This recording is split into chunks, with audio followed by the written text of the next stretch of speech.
Tai aš nemanau, kad reiktų mane pristatyti kaip lektorė, nes aš labiau čia pasakosiu iš praktinės pusės ir iš tikrųjų po praeito pranešimo man gal buvo šiek tiek neramu, nes chemija ir fizika nėra mano stiprioji sritis ir labiau aš kalbėsiu iš tikrųjų iš, kaip sakau, iš praktinės pusės, nes aš pati kasdien dirbu ir vos negyvenu kulinarijos lofte, bendrauju su daugybė labai aukšto lygio šefų ir atvykusių iš užsienio ir lietuvių šefų, tai manau, kad turiu ko pasidalinti, nes tiesiog mano tokia yra patirtis, kad iš tikrųjų, girdėjome 2 pranešimus, bet kalbant apie maistą, maistas yra, ir iš cheminės, tarkim, fizinės pusės, tai yra sudėtinga struktūra, bet netgi iš socialinės pusės jis yra toks, ar kulinarinės pusės toks sudėtingas, kad galima kalbėti tik tai mano nuomonę, galima kalbėti tik apie žmonių skirtingas nuomonės, bet aš negalėsiu jums atsakyti, jūs, kad ir manęs ko nors paklausite mano pranešimo metu, aš galėsiu pasakyti, ką aš galvoju, bet tai nebus tikslus atsakymas. Ir norėčiau, kad jūs taip ir reaguotumėte mano pranešimą. Nepriimkite to kaip kažkokios galutinės tiesos, priimkite tai kaip mano nuomonę ir kelkite klausimus, nesutikit, aš to tikiuosi ir tikiuosi iš jūsų tokios diskusijos. Tai čia įdėjau porą nuotraukų, kad pamatytų mane mano natūralioje aplinkoje ir vieną iš savo šefų įdėjau. Šitas šefas, pavyzdžiui, irgi pavyzdys, jisai yra lietuvis, kuris 20 metų, atrodo, gyveno Norvegijoje, 10 metų jisai dirbo vien tik tai su tradicinė norvegiška virtuvė ir jisai, pavyzdžiui, pasako apie savo darbą. Jisai dirba Norvegijoje aukšto lygio viešbutyje ir, tarkim, to viešbučio savininkai, sako, jie ten išeina medžioti, atitempia, atneša į restoraną kažkokį tai, nežinau, briedį, ten kulinaro komanda prišoka, paruošia tą briedį pateikimui klientui, tai toksai, atrodo, šiek tiek yra grįžimas prie tų ir kaip ir tradicinių prie senovinės tokios, kaip senovinio požiūrio į kulinariją, kur tu labiau tokį artimesnį ryšį turi su maistu nuo pat jo paėmimo iš natūralios aplinkos dalies. Tai va, tai tokia būtų įžanga, o ką aš pasakosiu, tai aš pasakosiu, manęs paprašė pasakoti apie gastronomijos tendencijas.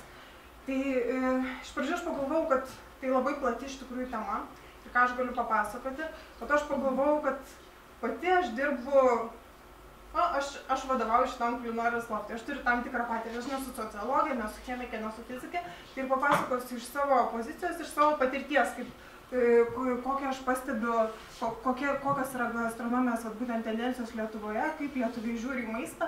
Iš tikrųjų, kasdien susiduriu su žmonėmis, jų skirtingais požiūriais, matau, kaip vis tik mes lietuviai žiūrime į tą maistą ir kur galbūt galėtume patobulėti. Ir toks ir buvo mano pranešimo, tas būtų pranešimo tikslas ir tuo mane kaip sudomino pačią gilintis į šitą temą, kad atrodo, mes kaip kulinarijos loftas, pavyzdžiui, turime tą kryptį, bet mes ir stengiamės skatinti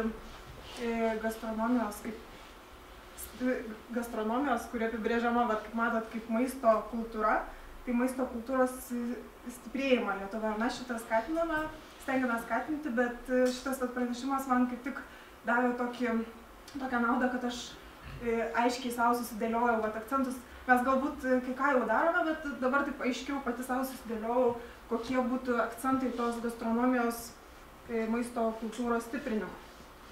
Ir ką aš atradau, tai būtų iš tikrųjų labai intensyviai ieškojau, ar kažkas yra šitą dalyką analizavęs, nes man pasirodė iš tikrųjų įdomu. Mes žinom, pavyzdžiui, tikriausiai paklaustų jūsų, kur yra stipri maisto kultūra, ar Lietuvoje yra stipri maisto kultūra, kur yra silpna maisto kultūra, tai jums nebūtų labai tikriausiai sudėtinga.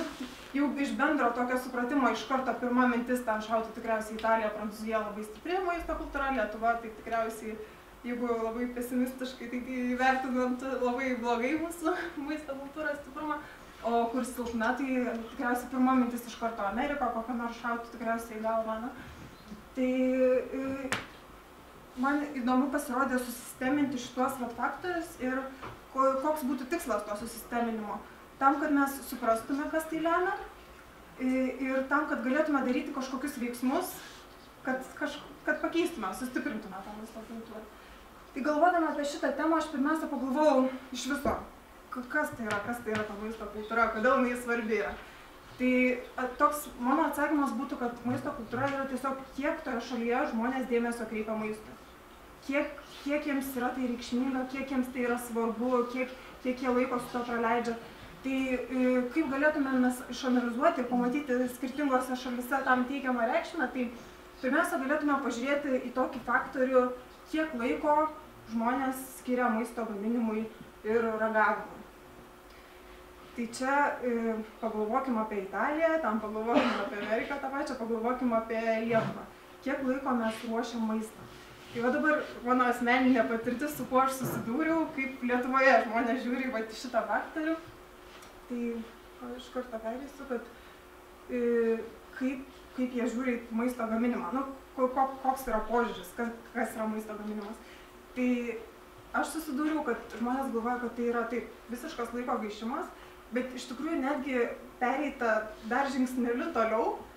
Ir nežinau, gal jūs ir nepritarsit man, gal kitokia jūsų patirtis yra, bet aš susidūriau, kad žmonės valgymą laiko gaišimu. Kas yra, už tai aš nepritarčiau, pavyzdžiui, pašnekovui, tai yra ne pašnekovui, o pranešėjui prieš tai, nes mes lyg tai galvojam, kad taip mes niekada nevalgysime maisto tabletėse, nes žmogus to nenori, jisai nori valgyti skanų, tikrai vertingą maistą. Bet galvodama apie šitą tendenciją, kad maistas vis labiau laikomas laiko gaišimu ir ne tik gaminimas, bet ir jo valgymas, tai aš manau, kad tai nėra labai didelė kažkokia tai fantazija, kad mes valgysim maisto tabletėse. Nes, iš tikrųjų, stebint, kaip žmonės valgo, tarkim, mes esam darėm savo kulinarijos loftą dienos pietus, tai mes esam toks kulinarijos loftas, kur stengiamės kažkur pabandyti kažką, gal, nežinau, paneigti kažkokius tai nusistatymus, kaip žmonės elgiasi. Ir mes dienos pietų metu, iš tikrųjų pas mus kaip pietus vykdavo, bet ateini į mūsų loftą ir tu matai, šefas gamina maistą. Šefas gamina maistą, jis ten plėšo kažkokias salotas, jis ten tau ruošia, matai visą tą procesą. Tau jau šiek tiek, tikriausiai, tu negali taip jau visiškai nueiti prie staliuko, ten bukai atsisėsti, ištraukti telefoną ir pradėti, žiūrint telefoną ir brausinant ten e-mailą valgyti. Ne visai taip gali, nes jau tau šefas pasako labą dieną, tu jam jau kažkokį turi truputį stipresnį ryšį su to maistu. Tai tokia, čia būtų tokia tendencija ir toks tos tendencijos kaip ir bandymas ją sumažinti, kad vis tik, aš gal nesiplėsiu pasakojant, kodėl verta skirti tą laiką maisto gaminimui ir valgymui, nes, tai kaip ir suprantama, kad vienas dalykas, galima sakyti, kad jo, mes gaištame tą laiką ir geriau mes jau jį padirbtume tą 1 valandą, bet, vis tiek, maistas reikšmingas tuo, stebėdami savo organizmą galėtume tikriausiai tiesiog nustatyti, nereikia kažkokių cheminių tyrimų, kad jeigu jūs pavalgote gerai, sveiką maistą, ne kažkokius, nežinau, Kijevo kotletus ten eilinį kartą pietus, o šviežiai, kokybiškai paruoštą maistą, jūsų produktyvumas didėja. Netgi taip, mąstant apie darbą tiek daug, tai tas produktyvumas iš tikrųjų padidėtų. Tai toks, būtų pirmasis punktas. Laikas skiriamas maisto gaminimo ir ragavimo. Tai aptariau tokią neigiamą tendenciją, kad taip jis vertinamas kaip laiko gaišimas. Dabar kokia yra teigiama tendencija, tai kad, aš nežinau, ar suprasit, taip parašiau suktai, kad tas laikas, kuris šiaip ar taip, kaip ir manoma, kad jis bus sugaištas, jisai mielai skiriamas maisto gaminimui, nes, pavyzdžiui, jeigu mes, mūsų kulinarijos loftas, dažnai daro visokius gimtadienius, įmonės šventes, ten susitikimus netgi su visokiais verslo klientais. Tai toks laikas, kur jau taip tu švęsi tą gimtadienį ar ten darysi komandos formavimo renginį, tai žmonės labai noriai tą daro gamindami maistą, tokius renginius. Nes iš tikrųjų, aš tokia esu, aš manau, kad kažkaip esu metus labiau analizuoti viską per kažkokias sistemas, bet labiau per patirtį. Tai aš matau, kad bet kas atėjęs ir, nežinau, jūs tikriausiai esat bandę gaminti su kitais žmonėmis maistą ir pastebėjote, kad kokį tai duoda tokį susibendravimo efektą. Tai aš galiu pasakyti irgi keletą pavyzdžių, pavyzdžiui, kur akivaizdžiai parodo, kad gaminimas kartu duoda tokį bendrumo jausmą, tai mes darome tokius vakarėlius, kur gali ateiti visiškai nepažįstami žmonės. Ir esam turėję, pavyzdžiui, aš visiems iš tikrųjų pasakoju apie šitą atvejį, nes jis labai puikiai atspindi, kaip kokį gali efektą turėti, tokį socialinį efektą gali turėti maistas. Tai buvo vakarėlis, kur atėjo 10 žmonių. Tai yra labai mažai grupė, šiaip tai nepasijausi, kaip minioji tikrai. 10 žmonių, iš kurių daugiausiai vienas žmogus pažinojo kitą vieną žmogų tik tai. Tai buvo 5 grupės po 2 žmonės. Ir procesas vyksta taip. Ateina žmonės, jie nesupranta, ką jam dabar reikia daryti, nes padėti yra produktai ant stalo ir jie turi kartu gaminti. Jie nesupranta, ką reikia daryti. Jie pradeda ten liesti morkas, ten žiūrėti, galvoti, kas čia dabar vyksta, žiūrėti receptą, ką jie čia dabar turi gaminti. Ir po kokių 15 minučių šitie žmonės, kurie jie buvo visiškai, aš neįsivaizduoju, kokioje kitoje aplinkoje galėtų šiaip susibendrauti, nes jie labai skirtingi ir nežinau, ar jie turėtų kažką dar šnekėtis be maisto, bet jie kartu gamina, jie dalinasi, jie ten kažką tai šnekasi, jokių nereikia daryti moderavimų kažkokio šito dalyko, nes jie patys tiesiog jau kai ten sumerkiai tą, kaip aš sakau, kai jau sumerkiai kartu rankas į salotų dubenį, tai jau viskas, jau tu gali ten tam žmogui nebeslėpti savo ten tikrojo aš ir būti atviras ir, tas tikrai veikia praktiškai šitas dalykas, kad maistas veikia kaip socialinis toksai surišamoji medžiaga ir tai yra teigiama tendencija, kuri tikrai yra stipri. Ta prasme, žmonės nori gaminti kartu, mato, kad tai veikia labai stipriai ir tas yra labai populiaru ir labai norima. Toliau kitas dalykas, kuris lemia, manau, maisto kultūros stiprumą, tai yra kiek yra su maistu susijusių ritualų. Tai pavyzdžiui, kalbant apie Lietuvą, tai aš manau, kad kiek mes turime tų ritualų. Iš tikrųjų, maistas valgomas bet kada, bet kur, bet ką darant, negalvojant visiškai nei ką valgai, nei ką tuo metu veiki. Ir vienintelis dalykas, kur tikrai yra stiprios tradicijos, tai jau Kalėdų, Velykų ir Kūčių. Aš nežinau, gal yra išimčių, bet, pavyzdžiui, mano šeimoje tai yra beprotiškai stipru, nes tai yra tam tikri patiekalai ir tam tikros, jau tu valgai ir ten jokių telefonų nebūna, ir tam kompiuterio ant stalų padėtų, jau valgai ir bendrauji, ir tam yra tam tikri, aišku, ten ir krikščioniški ritualai, ten malda ar ten kažkas, yra stipri ta tradicija. Bet kitos tradicijos yra, pavyzdžiui, žiūrint, tikriausiai, jeigu buvo ten Viduržemio jūros kažkur šalyse, tai mums atvažiavusiam iš tokios šalies, kur čia nereikia kažkaip gėdytis ar labai šitą smerkti, bet mums atvažiavusiam iš tokios šalies, kur nėra šitų ritualų, išėjus į miestą, kada ten tikriausiai 4 valandą Portugalijoje ir Ispanijoje, tai būsi alkanas ten iki 9, ar yra tam tikras laikas skirtas, kada yra valgoma, kartu valgoma, ir tam tikras laikas, kai žmonės, jie neturi tos tradicijos, kad tu valgai ten tarp, man atrodo, ir yra tas laikas, tarp 4 ir 9 jau tu gali ten klaidžioti ir skūstis, kad niekas nedirba, bet taip yra, jie valgo tam tikrų metų. Bet aš kažkaip galvodama apie šitą dalyką, kad mes išnaikinom savo kaip tas tradicijas ir su maistu kaip ir atrodo belenkai elgiamas, bet panašu, kad yra tas teigiamas dalykas vis tiek, kaip visur tikriausiai, tam, kad atsirastų kažkas naujo, dažnai, čia tas pats, nežinau, galiu apie gamtos ciklus šnekėti, kur už žiemą viskas užmiršta, o po to atgimsta kažkokie nauji dalykai.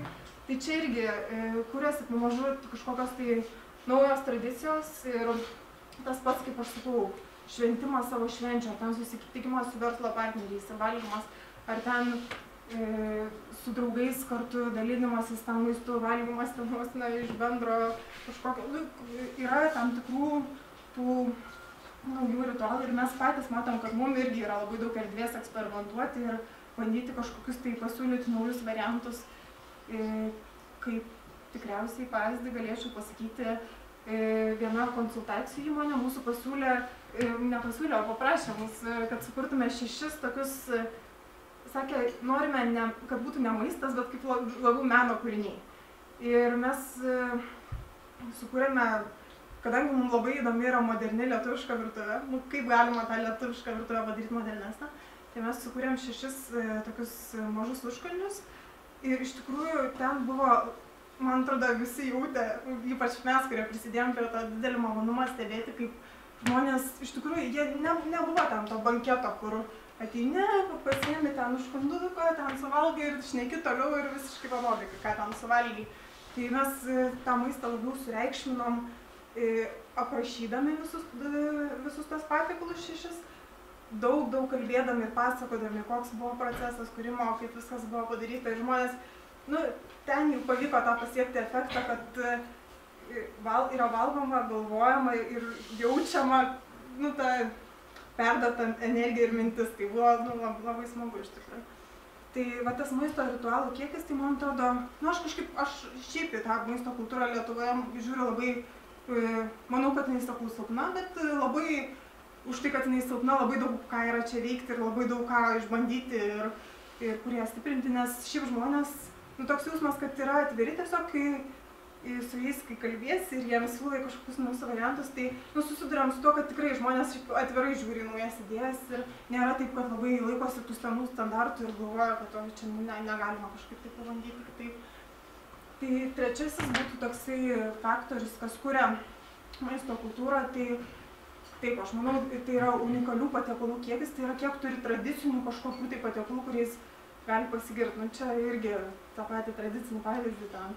Italija, Indija, kokią nors turi savo grynai labai tipinius patiekalus, kur atpažįstami kiekvienoje šalyje, paragavęs pasakytų, kad čia indiškas karis, ar ten itališka pica, ar ten tiesiog yra didelis atpažįstamumas. Tai apie lietuviškus patiekalus, tai aš nekartą susitikusi šaltibarščius,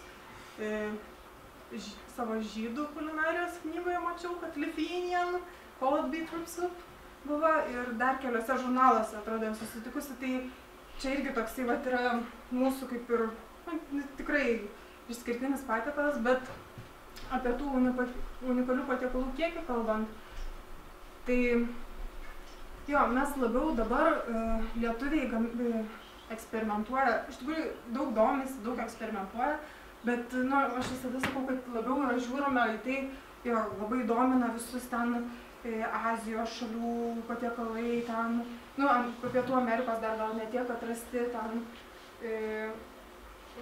domina visokie receptai, ten, apie receptus net nereikia ir kulinarinės laidas nieko kalbėti, nes man atrodo, net žmogus nei žiūrintis televizorius, nei ten skaitančių labai žurnalų, nuolat mato, koks eina receptų srautas ir kaip mes jau esam apsėsti Lietuvoje. Bet aš manau, šiaip apie receptus aš galvoju, gerai, tai yra nauja idėja, kaip ir viskas puiku su receptu yra, bet ką irgi pastebiu, kad nereikia tam receptui vergauti. Ir mano irgi toks yra tipinis pavyzdys, kur žmogus, mes gaminam salotas ir ten buvo iš tikrųjų pakankamai paprastos, tiesiog mokino amerikietiškos kulinarijos buvo toksai pamoka, kur amerikietiška kulinarija gali būti labai įdomi, iš tikrųjų ir įdomesnė, ten netgi labai tokia jungianti skirtingų šalių tradicijas, tai tikrai yra labai įdomi kulinarija, bet ir mes gaminam paprastas salotas ir žmogus klausė, kiek reikia agurko įdėti. Ta prasme, kiek tiksliai vienetų ir gramų reikia agurko įdėti į tas salotas.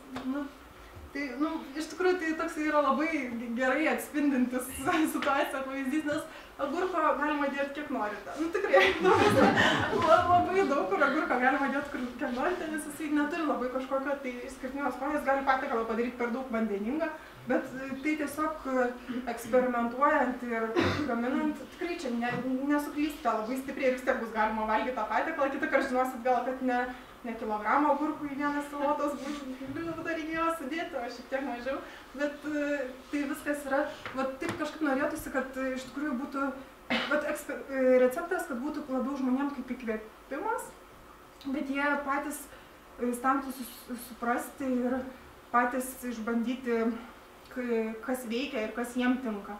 Ir mes, kai darom irgi kursus, tai man patinka, kai mūsų šefai sako, pavyzdžiui, Meksikos buvo kursas ir šefas sakė, aš jūs galiu išmokyti tradicinę guakamolę, kokią mano močiutė daro. Bet sako, jums gali jinai visiškai nepatikti, nes, pavyzdžiui, kalendros lapai, tai yra netgi, čia irgi aš nesu tikra, taip yra, bet sako, kad kalendros lapai genetiškai yra arba mėgstami, arba ne.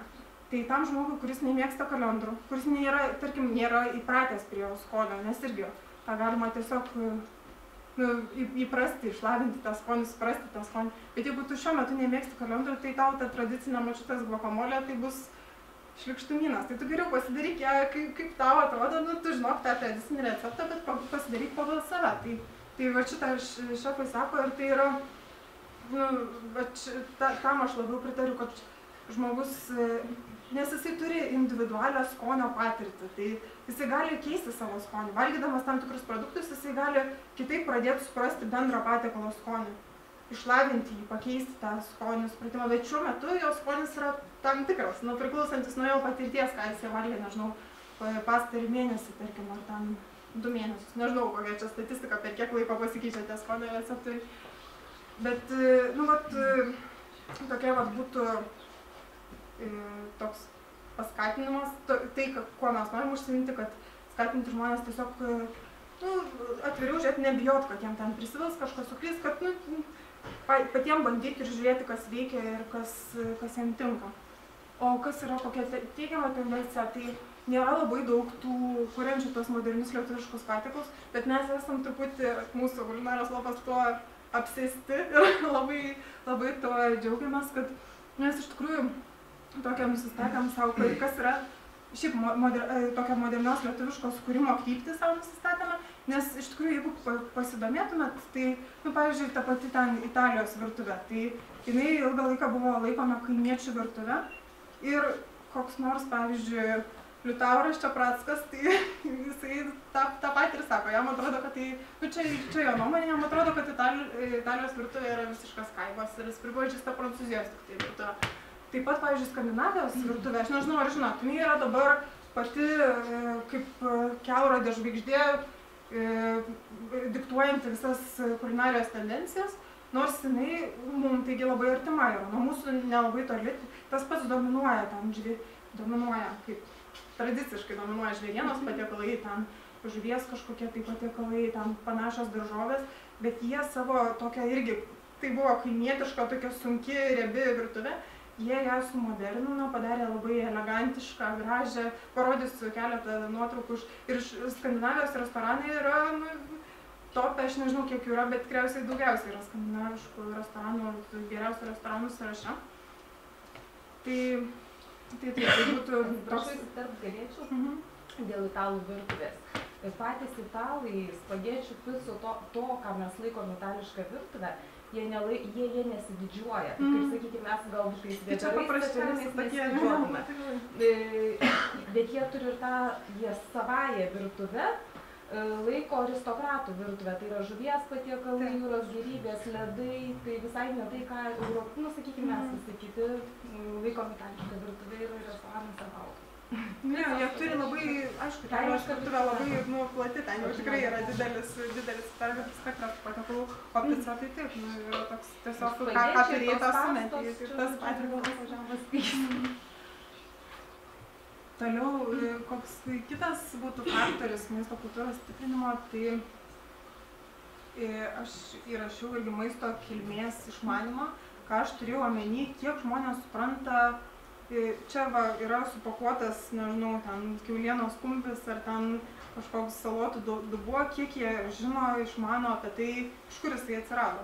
Nes čia irgi toksai vienas man įsimintiniausių pavyzdžių buvo, vartant Jamie Oliverio knygą ir matant tokį lietuvių šokiruojančią nuotrauką, tai yra kabo ant kojos pakabintas ten kažkoks paršas tikriausiai ir šalia vaikas ir o dieve. Vaikas mato, kaip kraujas laša iš to tik papjauto. Aš nežinau, ar paršas gali kabėti ant kojos ir kodėl jis tam kabo, bet kažkoks gyvūnas ten kabėjo ir buvo vaikas ir, atrodo, lietuviui tai būtų, šokiruojantis, kodėl taip yra traumuojamas vaikas, bet ten tai yra visiškai toks įprastas ryšys, kad, tu supranti, kad jeigu tu valgai mėsą, tai, kaip aš skaičiau, tu valgai ne mėsą, tu valgai gyvūnus, tai taip ir reiktų vadinti, tu valgai gyvūnus. Tai ir mes iš tikrųjų savo loftą irgi apie tai daug diskutavom ir netgi prisišnekėjom iki visokių tokių pavyzdžių, kur atrodytų norėtųsi šitą šiek tiek sudrebinti tą požiūrį, kad valgai mėsą, o ne kažką tai, kas buvo gyvas ir kažkaip yra auginamos. Nes, čia nežinau, čia gali šnekėti tikriausiai kiek nori, kad ten kiaulių fermose ten, man kaip mano kolegė pasako, kad jinai lankėsi kiaulių fermą, nu čia aš tokia pigiai šokiruojantis, tarkim, pavyzdžiai, bet tokie lankėsi kiaulių fermoje ir ten tas vadovas eina ir miręs paršelis ir ten paslėpia kažkur, nes čia, nu ta prasme, ten, aišku, gyvūnai ten tose fermose auginami nežmoniškomis sąlygomis, aš apie tai neišsiplėsiu, bet tiesiog norėtųsi iš to žmonių labiau supratimo, kad net, aš pati galvojama apie save vos negalvojau, kad gal iš tikrųjų humaniškiausia būtų valgyti tai, jeigu valgai mėsą, tai valgyti tokią, kur pats nužudėjimas, toks pavyzdys. Ir aš iš tikrųjų žinau, kad kažkuris iš šefų taip ir sakė, kad jisai, bet nepasakysiu pavardės, bet kad nuo šiol valgys, jisai buvo ir nusprendęs, kad nuo šiol valgys tik tai tuos gyvūnus, kur jisai pats užaugino, žino košerę, pats juos nudaigojo ir tas yra toks, atrodo, sąžiningas principas. Už tai mes irgi diskutuodami su kolegom, kai žmonės sako, kad, pavyzdžiui, medžioklė yra žiaurus užsiėmimas, tai aš savo kolegai, kuris tai sakė, pritariu, kad tai yra tikrai nežiauresnis užsiėmimas negu pirkti supakuotą mėsą, kur tu pamiršti, kad ten jinai kažkaip buvo auginta, ten, pavyzdžiui, vištos irgi kaip ten stovi savo tokiam narvelyje visą gyvenimą ir ten deda tas, tiesiog toksai humaniškas čia aspektas yra, bet tos pačios, pavyzdžiui, netgi kalbant apie daržovės, tai irgi mes turėjom vaikų stovyklą ir iš tikrųjų, geras pavyzdys irgi, kad turėjom vaikų stovyklą ir aš anksčiau buvau mačiusi Jamie Oliverio irgi tokį filmuką, kuris kalbėjo, man atrodo, apie tai, kaip yra tiesiog Amerikoje maitinami vaikai ir kiek jie išmano, būtent apie tą maistą, apie jo kilmę. Ir ten buvo, pavyzdžiui, rodomas vaikui pomidoras, jisai galvojo, kad ten bulvė. Ten baklažanas, jisai neturėjo supratimo, kas čia iš viso per daiktas. Tai prasme, vaikai ten tiesiog iš viso nežinojo, kaip atrodo tie žali produktai. Tai tada man tai atrodė, wow, kaip taip gali būti, ta prasme, kaip tai iš viso įmanoma. Bet tada, kai mes paėmėm šitos vaikus į kulinarijos stovyklą ir juos nuvežėm tiesiog parodyti, kaip auginamos daržovės į šitą sūrininkų namus. Jie turi ten prie savęs tokį darželį. Ir aš galvojau, ar jiems ten įdomu bus žiūrėti tą morką ar ten kažką, tikrai turėtų būti matę. Bet jie nebuvo matę, kaip auga normalios daržovės, ta prasme, aišku, prekybos centruose yra ten tų šaltų morkų, tai jie jau ten atskirtų tikriausiai morką nuo pomidorų ir nuo bulvės. Bet jie nebuvo matę, kaip jie auga, tai tokia, atrodo, wow, kaip čia Amerikoje niekas nieko nesupranta, bet ta tendencija yra. Ir jinai irgi yra ten paveikiama, pavyzdžiui, mano pažįstamas Mindaugas Dainys, kuris kalbėjo apie ateities miestą, jisai turi tą idėją padaryti daržo mieste. Tai jisai šiaip apie daržo mieste kalba apie tai, kad mes galim čia vietoj šalia užsiauginti daržoves, bet man atrodo, tai yra ir ta nauda, kad žmonės pamatys, dar kartą prisimins, kaip atrodo auganti morka ir šiaip, kur jinai auga, ar ant medžio, ar ant kažkokių stiebų, tai, toks irgi yra įdomus aspektas. O mano irgi draugė sociologė darė tyrimą apie tai, kaip žmonės supranta, kiek domisi, šiaip kokie yra būtent maisto produktai, kokius jie naudoja, kiek jie yra sveiki ir tai buvo tarptautinis tyrimas ir kokią ta tarptautinė komanda padarė įdomią išvadą, kad, pavyzdžiui, Lietuvoje 60% žmonių skaito etiketės. Tai yra labai smagu, jie ten daro vis tiek spaudimą, mes turim kaip vartotojai galią daryti spaudimą gamintojams, kad jie nedėtų ar bent jau rašytų, kad nededa šitų visokių priedų kenksmingų. Bet, pavyzdžiui, kas buvo įdomu, kad lietuviai dar, jiems druskos ar cukraus kiekis dar visiškai yra, šitas dalykas nėra šito domimas, kaip, pavyzdžiui, sakė, čia Europoje, visose Europos šalyse darytas tyrimas buvo ir kitose šalyse šitas jau yra, kad žmonės daug stipriau to domisi. Ir, pavyzdžiui, mano šefai, su kuriais aš bendrauju, irgi kai kurie sako, kad jie patys, pavyzdžiui, jie naudoja, nežinau, dvigubai, trigubai mažiau druskos, negu jie deda klientam, nes kaip restoranas tu negali leisti, gal tu norėtum, kad žmonės maitintųsi sveikiau, bet jeigu tu neįdėsi labai mažai druskos, žmonės, kurie pripratę visose kitose restoranuose valgyti maistą su daug druskos, jie galvos, kad pas tave tiesiog neskanu. Tai už tai visi restoranai pamažu didino tą druskos kiekį, toksai užburtas ratas gaunas. Ir, nežinau, čia bent keletą šefų man tą sakė, kad patys tikrai naudoja daug mažiau tos druskos. įdomus toks dalykas. O ir paskutinis tada aspektas būtų būtent kiek dėmesio skiriama produktų kokybei, nes norėjau šitą paminėti apie receptus kalbėdama, kad iš tikrųjų žmonės galvoja, kad aš vadovausiuosi receptu ir viskas bus puiku, aš padarysiu, čia iš mokyklos tas išmoktas dalykas. Jeigu darysiu, kaip mokytojas sako, viską ten atspėsiu, ko jam reikia ir ten padarysiu viską tiksliai, gausiu 10 ir viskas bus gerai. Bet su maistu dėja taip nesigauna, nes net jeigu jūs vadovausitės labai tiksliai to visų receptų ir viską darysite ten, kaip viską reikia, tai yra pernelyg daug faktorių, nes, pavyzdžiui, jeigu jūs nieko nežinote, čia blogiausias atvejis, jeigu visiškai neįdomu, kokius jūs produktus perkat, tai, pavyzdžiui, nusipirksit ten nepakankamai rūgščius ar nepakankamai saldžius pomidorus, kokius naudoja recepto kūrėjas, tai koks visiškai ten kitaip. Jeigu ten kažkokią tai mėsą pirksit, ten vieną jos dalį, o iš tikrųjų reiktų kitą, netgi tokie aspektai. Tai irgi labai sunku to receptų, ta prasme nesunku, bet neįmanoma darant pagal receptą padaryti idealiai taip, kaip turėtų būti, nes produktai tiesiog, jie yra skirtingi. Kad ir kaip prekybos centrai bandytų ten tuos vienodus tos produktus daryti, bet jie vis tiek skiriasi. Jie yra skirtingos saldumo, ten turi kartumo kartais, ten yra taip ragavimo neišvengsit, jeigu norite dalaus efekto.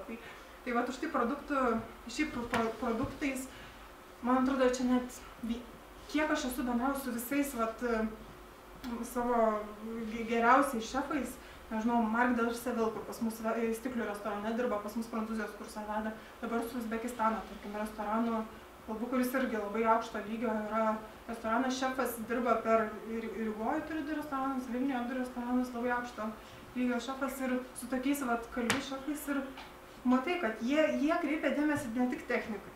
Ta prasme, Uzbekistanas man pasakojo, kad jie taip atidžiai renkasi, taip kruopščiai renkasi tos produktus, kad ten skundžiasi visi tiekėjai, nes apžiūri kiekvieną ten tą daržovėlę, apžiūri, kaip jinai ten atrodo, kas čia labai kreipia dėmesį, iš kur užsako. Taip pat, pavyzdžiui, Markas, jisai pasikartosiu stiklių restorane dirbantis Prancūzijos virtuvės kursą veda, tai jisai pats eina į ūkininkų turgelius, ten pasako, va čia Užupio žuvies turguje pirk šitą, ten turk ne filė, o pilną, mes padarysim ten iš to filė, ta visina produktams yra nežmoniškas dėmesys kreipiamas dar labai paprastos priežasties, nes jie sudaro, su blogais produktais ir gera technika nepadarysi patiekalo gero, turi būti geri produktai. Ir kokia yra tendencija, tai aišku, kad nemačiau tokios kreivės, nežinau, ar jinai yra padaryta, kiek mes vis daugiau perkame kažkiek apdoroto, o ne natūralių grinų produktų,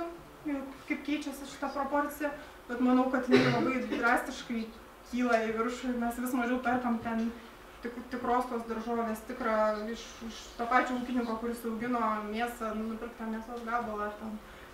Ir šita tendencija yra, bet tuo pačiu aišku yra tendencija, kad maža grupelė žmonių vis labiau domisi tais produktais, vis tikriausiai ir skaitot, kad ten eina į turgelius, tai šita tendencija yra, bet tokia, man atrodo, silpna, kad apie ją dar gali kalbėti ir kalbėti, kad žmonės daugiau kreiptų dėmesio iš tos į produktus. Tai tokias aptariau sudėtamasias dalis. Jūs, kaip sakau, galite visiškai man nepritarti ir manyti kitaip ir būti susidūrę su visai kita aplinka, nes aš dirbu su pakankamai skirtingi žmonės, ateina į mūsų kulinarijos loftą, bet tam tikra dalis žmonių ir visiškai neateina, ta prasme, vis tiek yra tokie tam tikri žmonės. Tai jūs galite būti susidūrę su visiškai kitokia patirtimi. Tai jeigu aš dar parodysiu porą skaidrių, o jūs galėsit pagalvoti, su kokiais patirtimis susidūrė ir kaip iš tikrųjų pasiseka. Tai aš čia parodysiu šiaip porą pavyzdžių, kurie man atrodo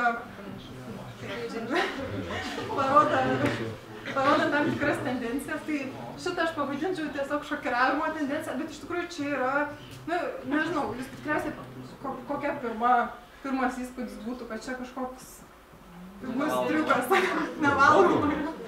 Bet aš tai tikriausiai irgi nevalgyčiau, bet priklauso, kas man duotų. Jeigu man duotų kokią nors valgyklėlę, o jos vytintos? Aš čia kažkas džamintas. Tai taip, jeigu duotų nepatikimas koks nors...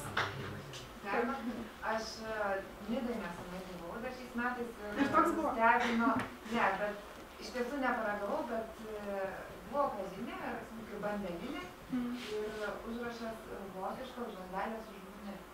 Irgi toks nuvalkytas, nes sakė, kad vienas yra sąjungos žandelė, ir žuvis. Taip. Nu, kažkas labai yra panašaus. Ar galėtų būti kažką šokio? Tai, o čia yra šitas užkandis yra padarytas Noma restoranu. Tai yra geriausias restoranas 3 metus.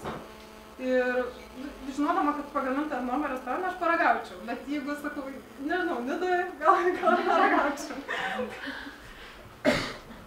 Tai čia iš tikrųjų, va šitas spurga, jinai iš tikrųjų yra saldaus skonio. Aš tiksliai iš tikrųjų nepasakysiu, nei kaip ten žuvis ta paruošta, bet jinai yra saldi, ta va spurga derinama su šita žuvim. Toliau čia to pačio restorano irgi kūrinys, kur labiau tokia tendencija, kad maistas, vat, ką aš galvoju irgi apie lietuvišką virtuvę, kad irgi tas mūsų maistas, kuris taip pat sunkiai, riebiai pateikiamas, jisai gali irgi atrodyti va šitaip elegantiškai. Ir galiu aš parodysiu iš tikrųjų, kaip mes sukūrėm vieną patiekalą, kuris, gal nepanašiai atrodo, nes čia geriausias restoranas pasaulio, bet... O sudėti ir sėžinot, kas čia? Nežinau, iš tikrųjų, aš čia... Neturiu supratimo. Čia kita tokia tendencija, kur man irgi labai smagi pasirodė, kad čia visiškai neseniai atradau, yra toksai verslas, kuris perka va tokius vargšus išsigimusius daržoviukus ir juos ir vien tik tai gamina, ten man atrodo yra restoranas, kuris gamina iš va tokių vargšų, taip va, išsivyščiusių. Nemodifikuotas. Bet jos taip, jos yra nemodifikuotas, jos natūraliai nepasisekė yra. Na, kita tendencija, aišku, yra tas greitas maistas, kur mes irgi su vienu šefu šnekėjom, kur turim tokią mintį, kad Lietuvoje tikriausiai pastebėjot, visi vos net restoranai dabar siūlo šitos hamburgerius, tas maistas, manau, Lietuvoje dar turi kur vystytis.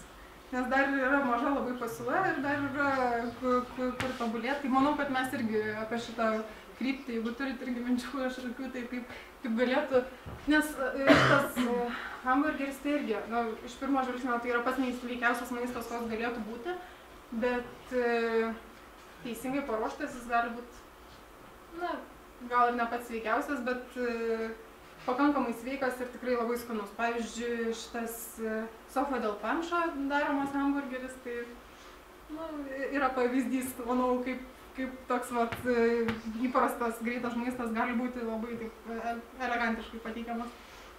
Toliau kita tendencija, kur mačiau, tai čia yra 3D, tai tikrai obaliai perpjauti, sudėti, tai kita tendencija yra, kad maistas naudojamas menui, tai čia, aš nežinau, gal šitą nesusidūrėt, bet panašu, kad čia yra tokia visiškai banga veidukai dėliojami ten iš daržovių ir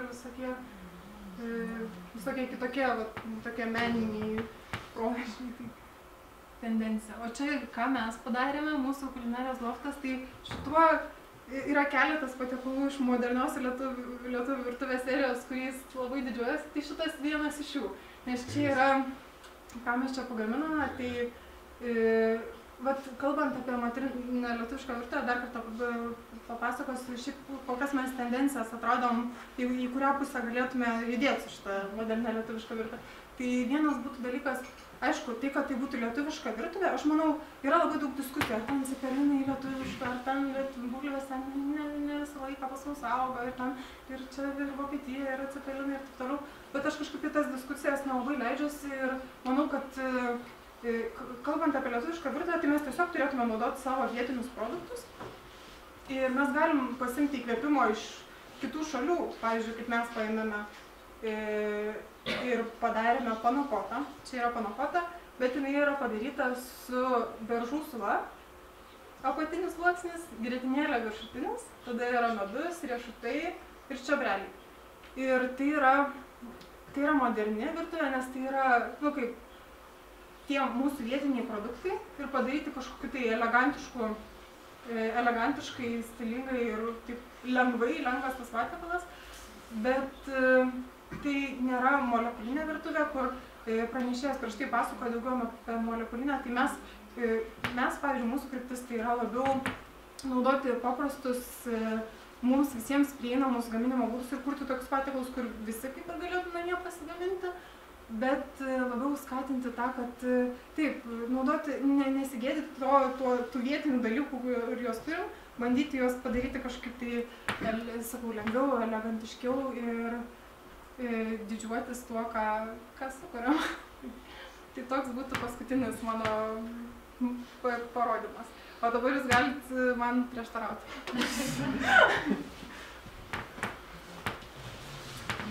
Klausimų turim kokių nors įdomių apie virtuvę, lietuvišką virtuvę, modernę lietuvišką virtuvę? Koks egzotiškiausias maistas buvo suvalgytas Tamsko? Kaip? Pats egzotiškiausias Tamsko suvalgytas maistas per visą gyvenimą. Kiek paragavot?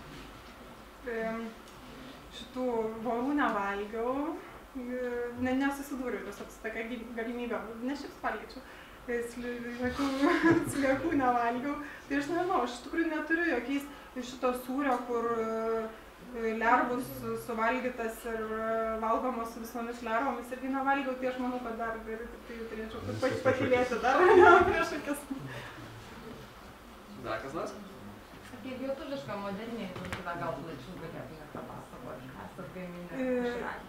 Ką aš galiu papasakoti, iš tikrųjų, mes esam, pavyzdžiui, mūsų loftas ir kiek matau aplinkui, kas to užsiema, tai yra tokiam pradiniai kūrimo fazėje. Yra tam tikrose restoranuose jau sukurta pavyzdžių, bet mes dabar labiau tiesiog eksperimentuoju, žiūriu, ką galiu padaryti. Imi įkvėpimą iš skirtingų, sakau, šalių ir tiesiog bandai padaryti, pavyzdžiui, kitą pavyzdį galiu pasakyti, kur irgi toks geras modernios lietuviškos virtuvės pavyzdys, tai būtų mūsų, pavyzdžiui, kokio nors, dar neišsirinkom iš tikrųjų žuvies, bet kokios nors ežerų žuvies sašimi. Mes jį esam bandę tik tai su lašišos sašimi kol kas. Sašimi tai yra žalia žuvis. Jeigu ką.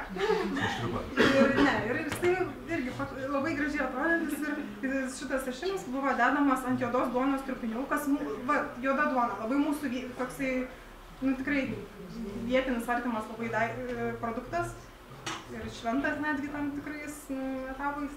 Tai ant juodos duonos tokių skrebučių trupinių dedamas lašišos sašimis, dedamas kastinis, kur mes irgi mūsų tokia bendra nuomonė buvo, kad kastinis tai yra visiškai daiktas, kuriuo mes labai turėtume didžiuotis, nes visiškai vietinis, toks vietinė užtepėlė, kuri, nes tai yra lietuviška, tai jau geriau naudokime ten alyvuogių, ten kažkokį tai užtepą. Bet tai yra labai toksai, kur mes esam darę kastinius ir šiuo atveju, pabaigsiu, šiuo atveju buvo daromas su citrino žievele, jisai šitas kastinis, ir ant viršaus buvo dedamas česnako toksai degintas lukštas, kur jau čia labiau dėl grožio ta operacija.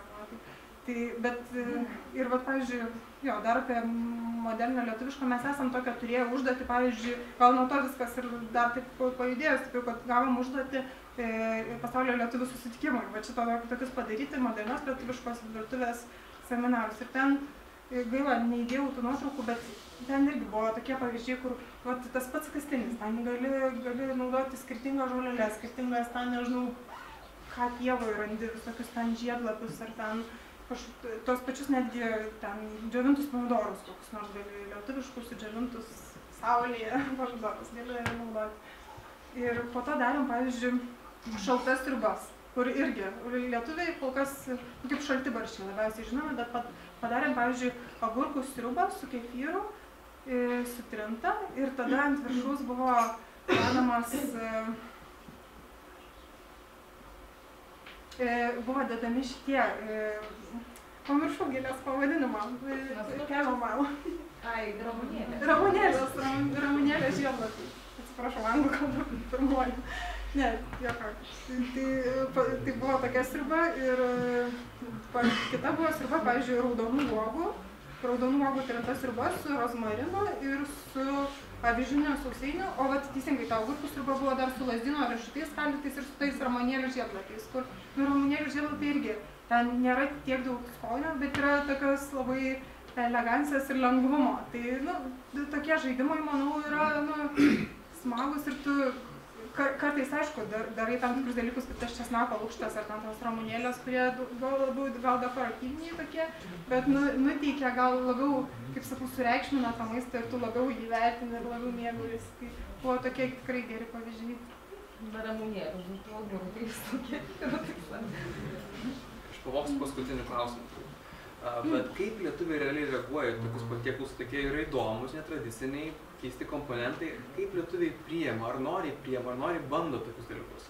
Aš nežinau, aš galvoju, gal mūsų klientai labai tokie atviri ir labai mums pasisekė, kad turim tokius gerus klientus, bet iš tikrųjų, pavyzdžiui, tas pats pasaulio lietuvių jaunimo dirbtuvės, ar ten tai, ką darėme, vat šitą patiekalą darėm tam konsultacijų centrui, kur sakiau, kad reikėjo sukurti 6 patiekalus, tai buvo tikrai labai gal visa aplinka, kad tie renginiai buvo tokie, kurie nuteikia tave domėtis ir kažko tai ieškoti naujo, bet žmonės tikrai labai taip atvirai ir su entuziazmu labai dideliu šiuo atveju ragavo, pasaulio lietuvių jaunimo susitikime jie patys darė ir kūrė tos patiekalus labai entuziastingai, tai manau, kad gal man pasisekė su klientais, tiesiog labai tokie atviri.